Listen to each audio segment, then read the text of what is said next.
क्या तीर्थंकर का पुनर्जन्म होता है? बिल्कुल नहीं, तीर्थंकर का पुनर्जन्म नहीं होता है। कारण यह है कि तीर्थंकर की अवस्था में उन्होंने घाती कर्मों का क्षय किया होता है और जिस समय वे निर्वाण को प्राप्त करते हैं, निर्वाण तभी प्राप्त करते हैं जब वह शेष 4 कर्मों को भी, जिनको कि हम अघाती कर्म कहते हैं, उनका भी वे क्षय कर देते हैं। इस रीति से 8 कर्मों से मुक्त हो जाने के बाद में तीर्थंकर का तो क्या, किसी का भी पुनर्जन्म नहीं हो सकता।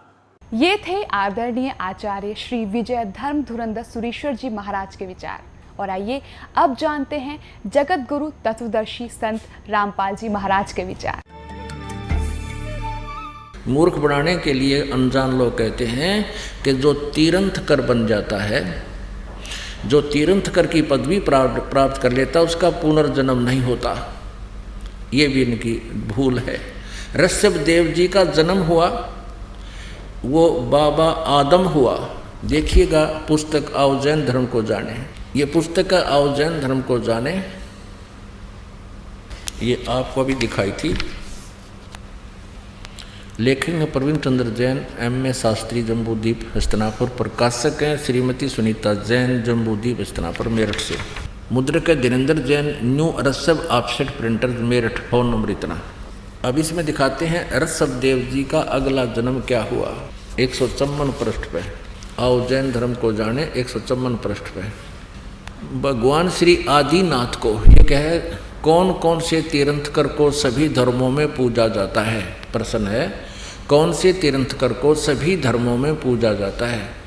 भगवान श्री आदिनाथ को यानी ऋषभ देव जी को। इस्लाम धर्म में भगवान आदिनाथ को क्या माना गया है। उत्तर बाबा आदम बाबा।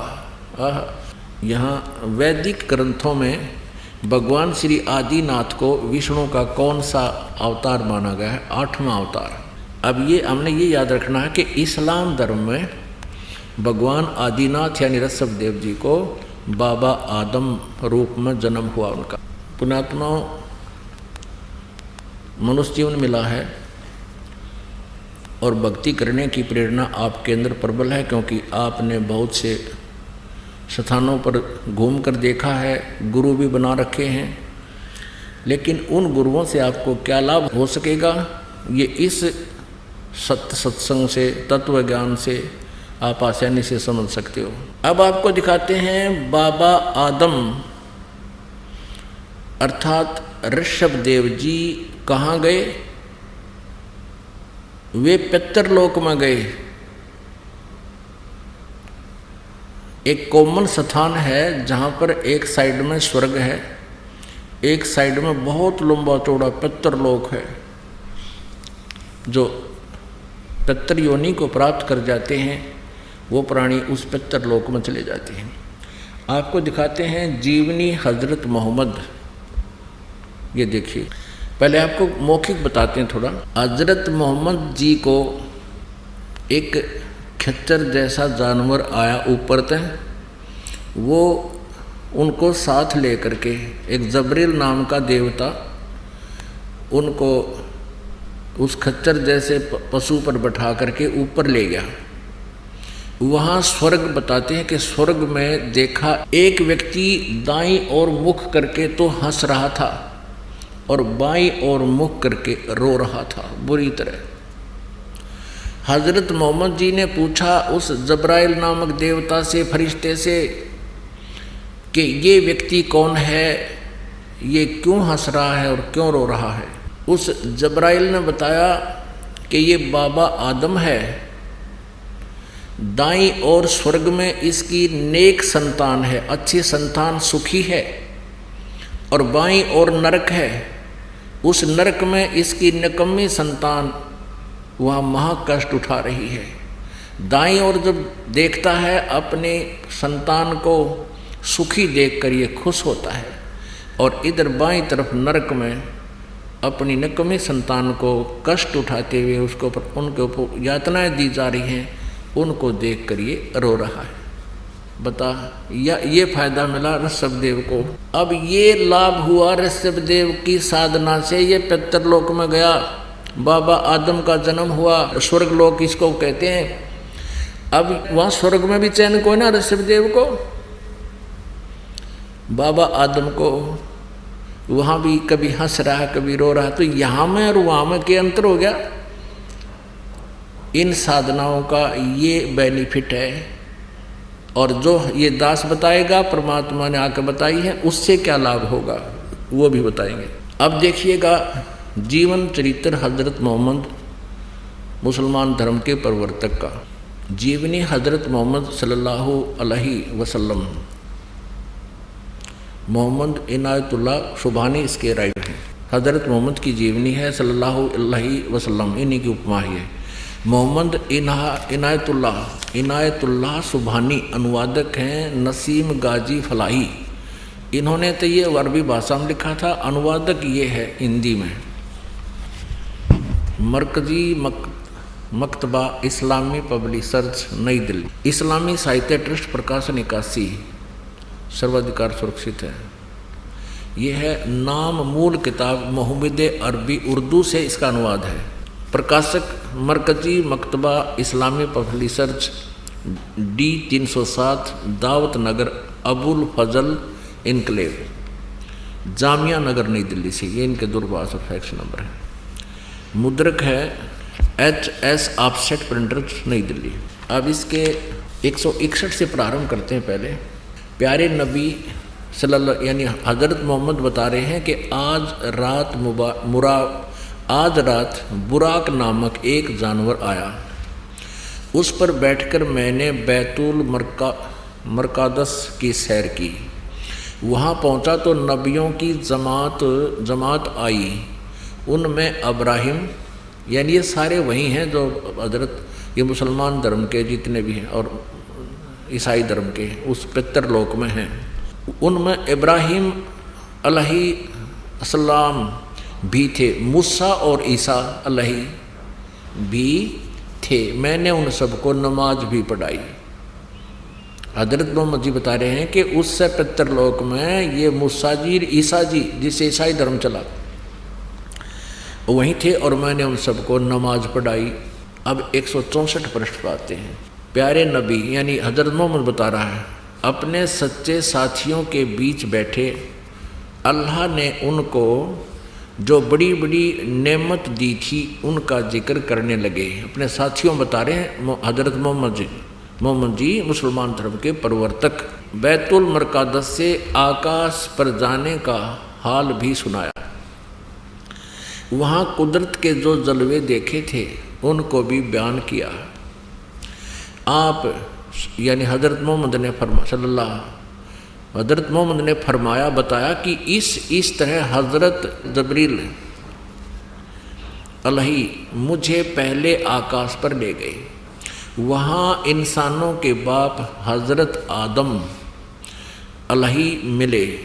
उनका हाल यह था कि जब दाईं ओर देखते तो खिल उठते यानी हंसते थे और हंसने लगते, और बाईं ओर देखते तो मारे गम के आंसू भर लेते, क्योंकि दाईं ओर उनकी नेक औलाद संतान के कर्म थे और बाईं ओर बद के।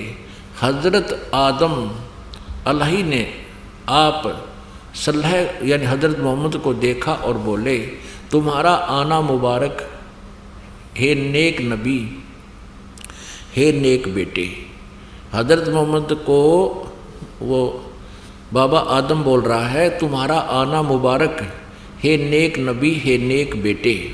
आप सल्लल्लाहु ने पूछा, हजरत मोहम्मद ने पूछा जबरील, ये जब्राइल नाम का देवता से पूछा, यह कौन है? उन्होंने जवाब दिया, जबरील ने जवाब दिया, यह आदम अलैहि हैं, बाबा आदम हैं, सारे इंसानों के बाप।